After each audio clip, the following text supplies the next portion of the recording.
পৃথিবীতে কিন্তু কেউই আমরা থাকবো না, সেটা মানুষ বলো পশু বলো, মাঝখান দিয়ে অনেকগুলা স্মৃতি রেখে যায়। আসসালামু আলাইকুম। এই ভিডিওটা ছিল লাইলা অসুস্থ ছিল, তাকে ডাক্তারের কাছে নিয়ে যাচ্ছিলাম। তা নিয়ে যাওয়ার আগে এই যে তার ছেলেটা এই তো ঝুড়ির উপরে বসেছিল, তাকে রেখে এই যে মামুনি সেদিন স্কুলেও যায় নাই, আর সেদিন ছিল বুধবার। আর এই যে আমরা রিকশায় উঠে পড়লাম, ওর অনেক অসুস্থ ছিল।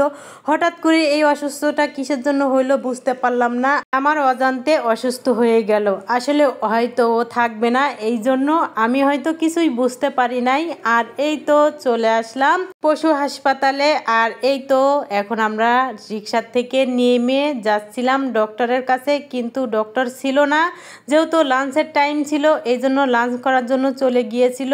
আর এই তো আসার পরে ডক্টর দেখার পরে কিছু মেডিসিন দিয়েছে, সেগুলো আমি কিনে নিয়ে তারপরে এই তো মেডিসিন বলতে সুই দিয়েছে 4টা, আর বলল যে আপনার বিড়ালের ঠান্ডা লাগছে। কিভাবে লাগছে কেমন করে লাগছে আমি একটুও বুঝতে পারি নাই। তারপরে এই যে কিছুক্ষণ এই তো সুই দিয়ে রাখছিলাম, তারপরে এখন আমরা এই তো বেরিয়ে যাচ্ছি হাসপাতাল থেকে। এটা ধামরাই পশু হাসপাতাল সরকারি। তারপরে এই তো রিকশায় উঠে পড়লাম। একটা কথা আমি এখনো পর্যন্ত বুঝতে পারলাম না, ডক্টরের কাছে জিজ্ঞাসা করলাম যে লাইলার কি হয়েছে, শুধু কি ঠান্ডা লাগছে আর অন্য কিছু হয়েছে? ডক্টর কোনোভাবেই বলল না। হয়তো ডাক্তারও বুঝে গিয়েছিল যে আমার লাইলাটা আর থাকবে না, আর ওর দেখে মনে হচ্ছিল একটু সুস্থবোধ মনে করতেছিল, তাই তার সাথে একটু কথা বলে এই তো আমি আবার রেডি হয়ে একটা ফাইল নিয়ে বেরিয়ে পড়লাম। কোথায় যাচ্ছি বলেন তো? এখন যাচ্ছি চক্ষু হাসপাতালে, কারণ কয়েকদিন আগে আমার চশমাটা ভেঙে গিয়েছিল আর বানানো হয় নাই।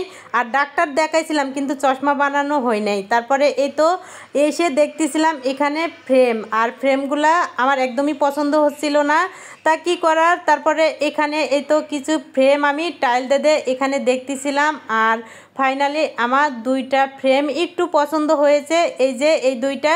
কিন্তু এত তাড়াতাড়ি আমার চশমাটা দিবে না, আমার চোখের পাওয়ার অতিরিক্ত, আর কয়েকদিন দেরি হবে, কি করার। তারপরে এই তো বানাইতে দিয়ে থুই, তারপরে আমি চলে আসলাম বাসায়। এসে দেখি ওর বাবা মুরগি কিনে পাঠাই দিয়েছে লাইলার জন্য।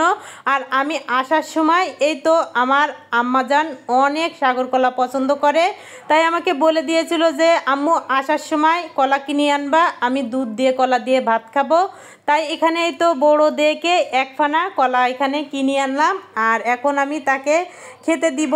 আর এই যে একটু দুধ নিয়ে নিলাম, তারপরে একটু ভাত নিয়ে নিলাম, তারপরে এখন আমি 2টা কলা দিয়ে এই ভাতটা মাখিয়ে দিব।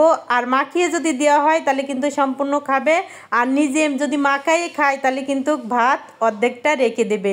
আসলে কি এরকম কি সব বাচ্চারা? জানি না, একটু বলবেন। তারপরে এই যে বিকেলে আসলাম ছেলের মাদ্রাসায়, আজকে তার পরীক্ষা। আর আমি কিন্তু লাইলার সম্বন্ধে কোনো কিছুই বলি নাই, অল্প একটু দেখা করলো, সাথে 20টা টাকা দিয়ে থুই। তারপরে এই তো আমি বাসায় চলে আসছি। লাইলাকে আর কোনো ভিডিওতে দেখতে পারবেন না, সে দুনিয়ার মায়া ত্যাগ করে পরপারে চলে গিয়েছে। যেখানে থাকুক সবাই দোয়া করবেন। আমিও আজকের ভিডিও থেকে বিদায় নিচ্ছি। যে যেখানে আছেন ভালো থাকবেন, সুস্থ থাকবেন। আল্লাহ হাফেজ।